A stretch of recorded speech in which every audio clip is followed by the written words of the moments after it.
Being president of the United States sounds impressive, sure, but honestly, it's kind of a death trap. One guy went out after eating too many cherries washed down with milk.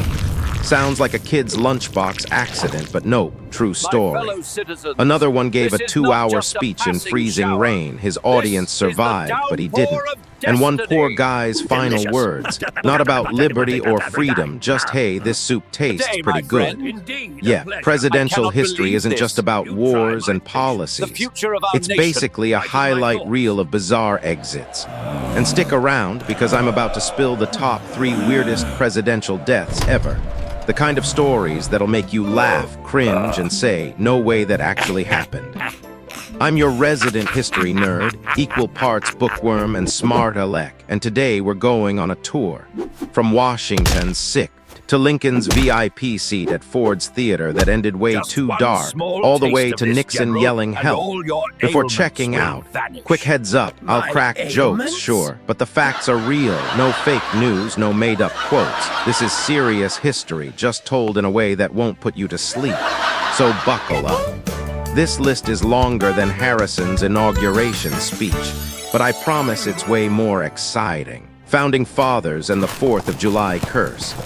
George Washington, 1799. We call him the father of the nation, but Washington's death, straight-up medical fail.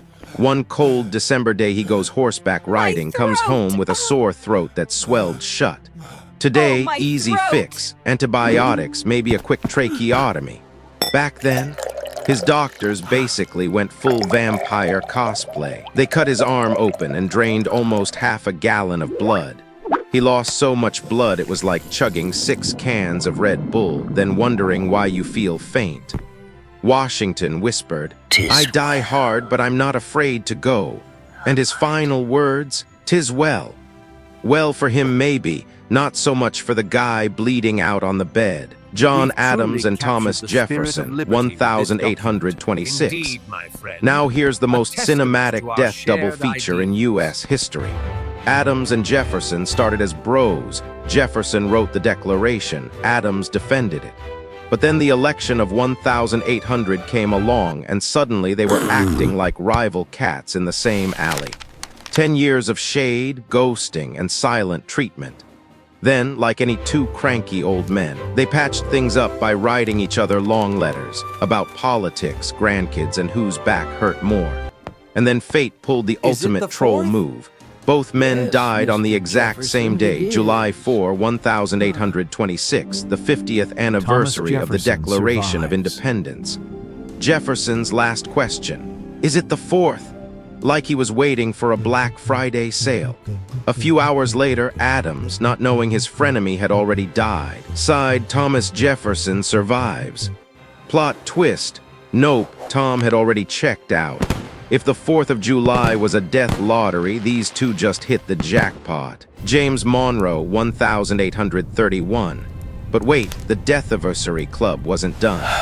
Exactly 5 years later, on July 4, 1831, James Monroe also died. Tuberculosis, bad heart, poor guy didn't stand a chance. There's a legend that Monroe whispered, "I regret that I should leave this world without again beholding Madison."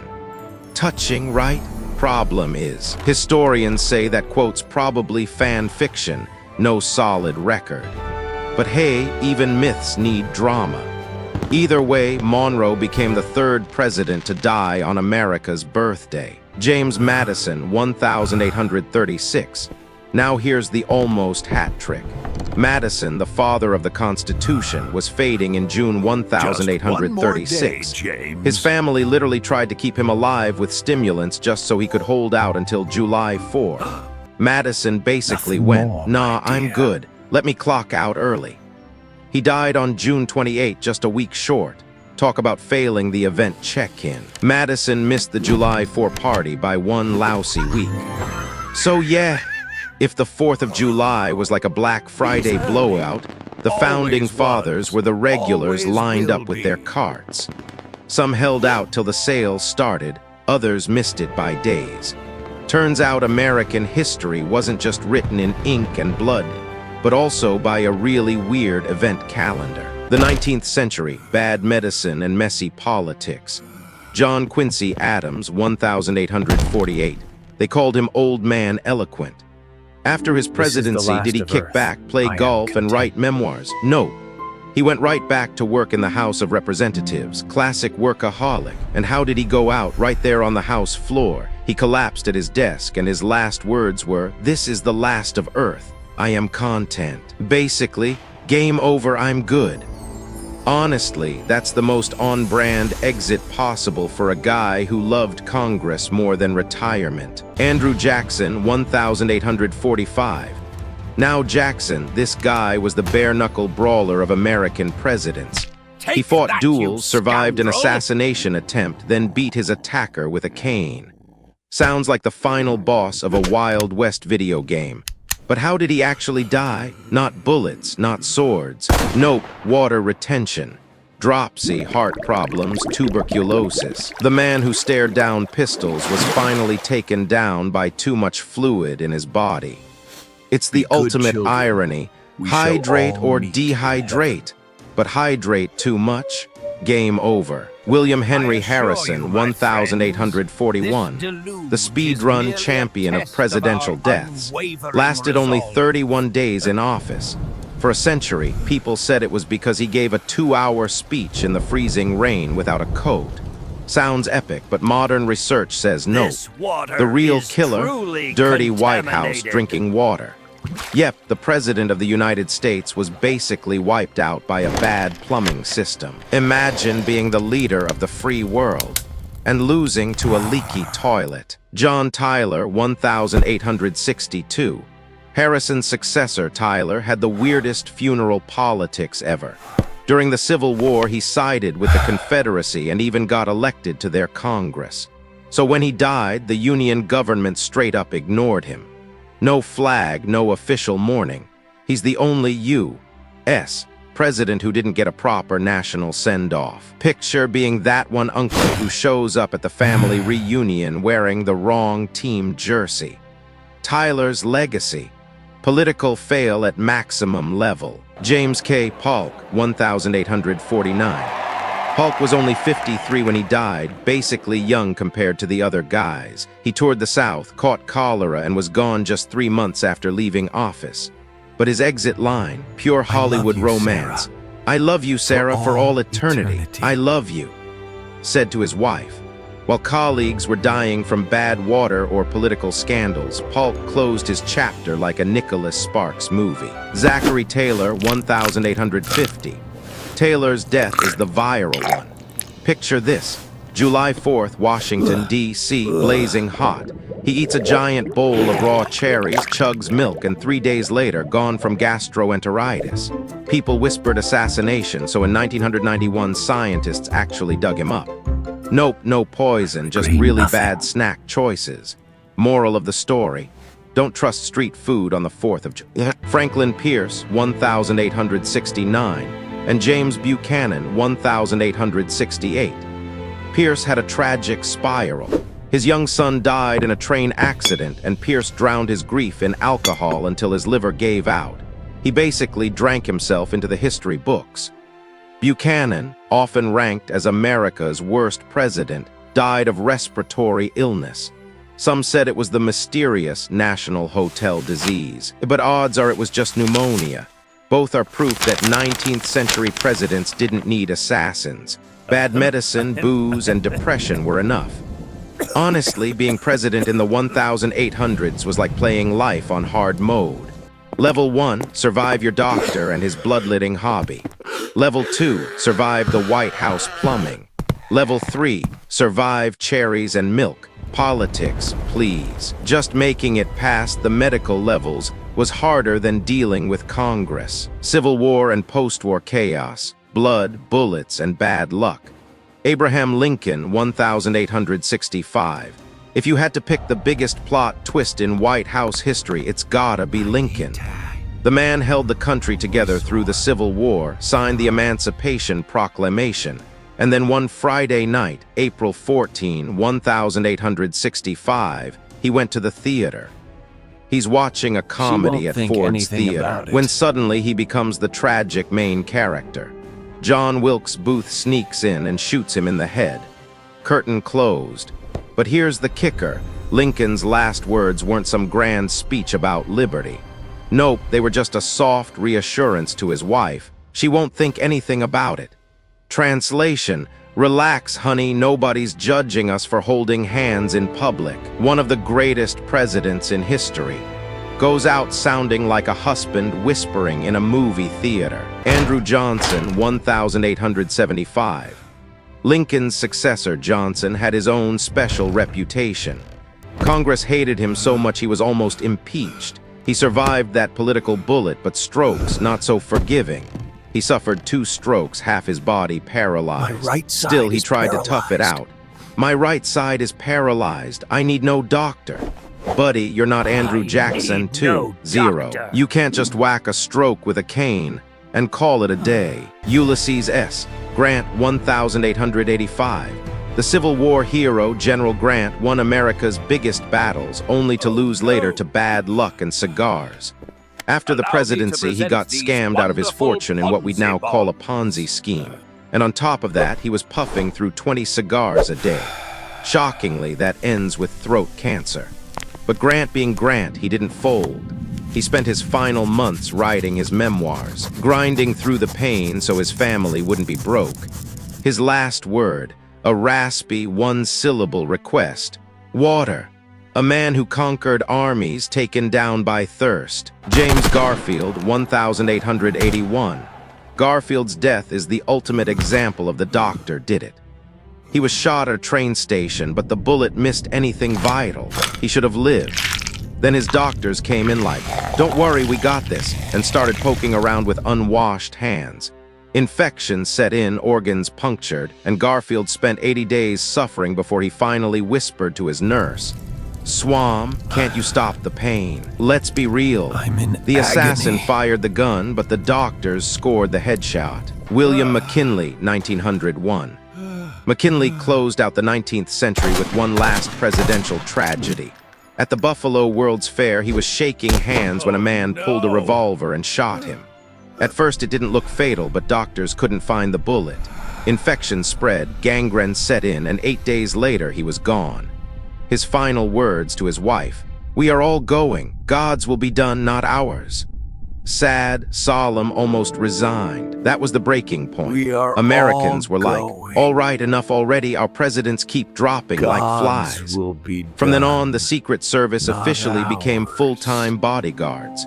This whole era was basically a blood-soaked minigame. One president shot at the theater, one killed more by his doctor than his attacker, and one who didn't survive a handshake at a world fair.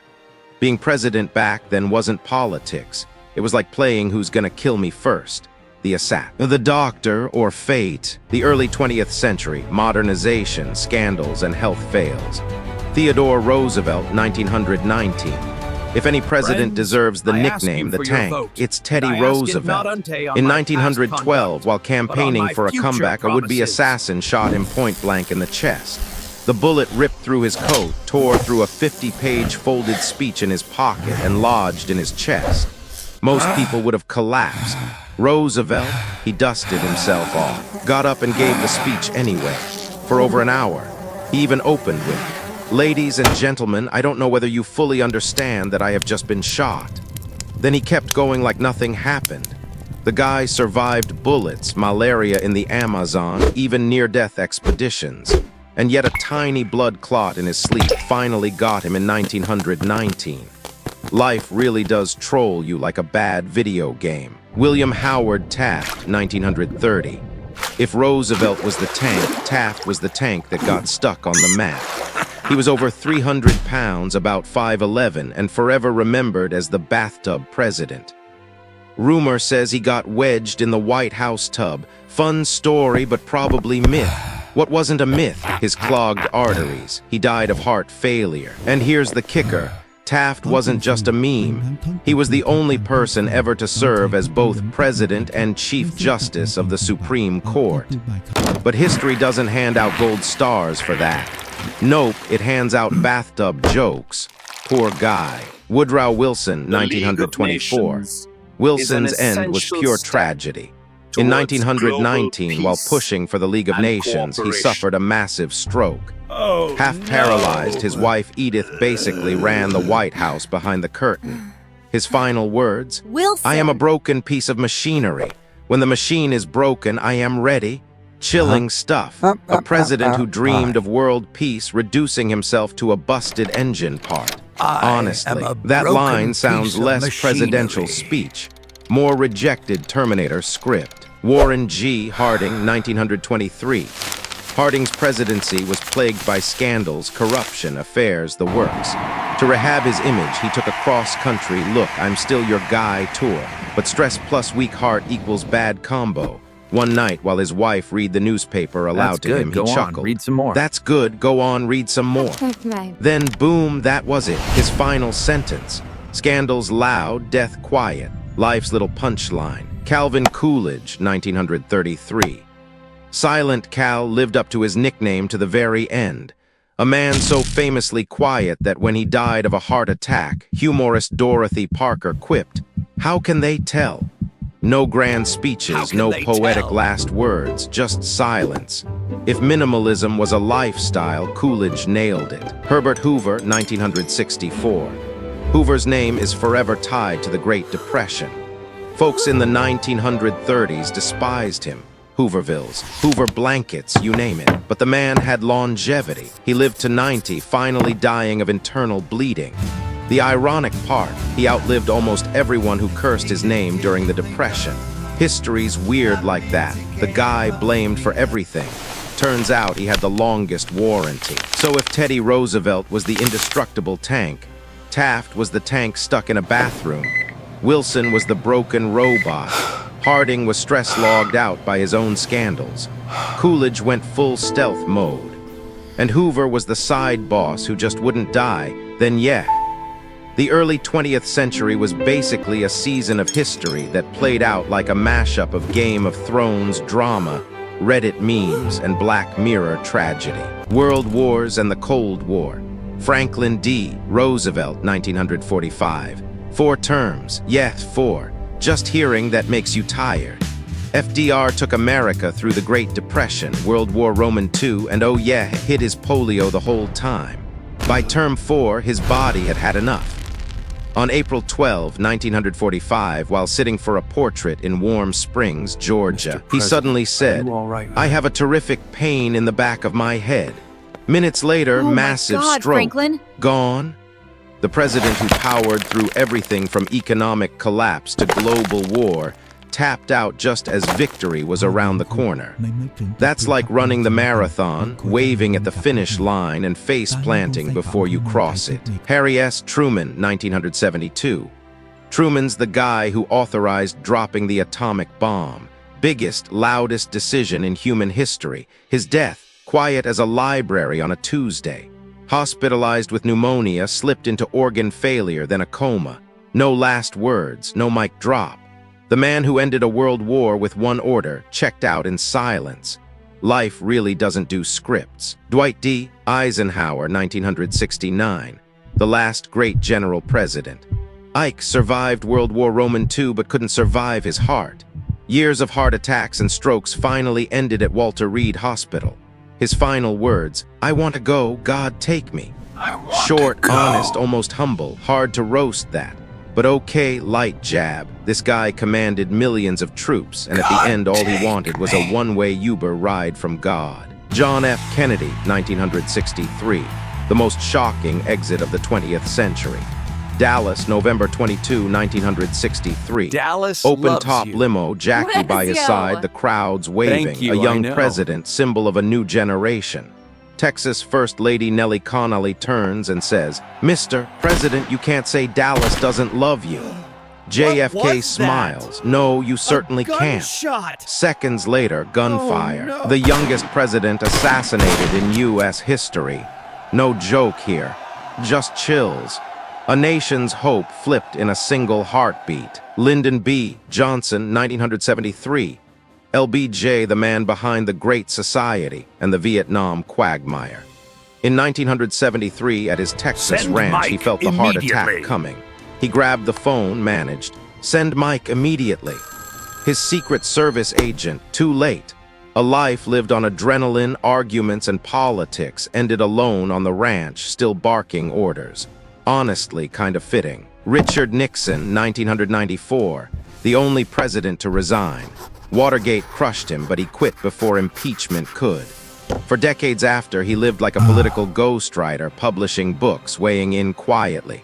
Then in 1994, a massive stroke. His last word, help.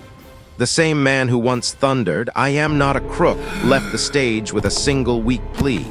History doesn't pull punches, huh? World War II was explosive, the Cold War was tense, but presidential hearts couldn't take the pressure. One went down while posing for a portrait, one slipped away wordless in a coma, one asked for a divine Uber ride, one was cut short in Dallas, one tried calling his agent too late, and one just shouted help into the void. Forget assassins, stress and heart disease were the real final bosses of the Oval Office. The modern era, long lives and old age battles. Gerald Ford, 2006. Ford is the most famous accidental president in U.S. history. Never elected president, never even elected vice president. Nixon quit and suddenly Ford was in the big chair. He ended up living a long, quiet life, 93 years, setting the record for longest-lived president at the time.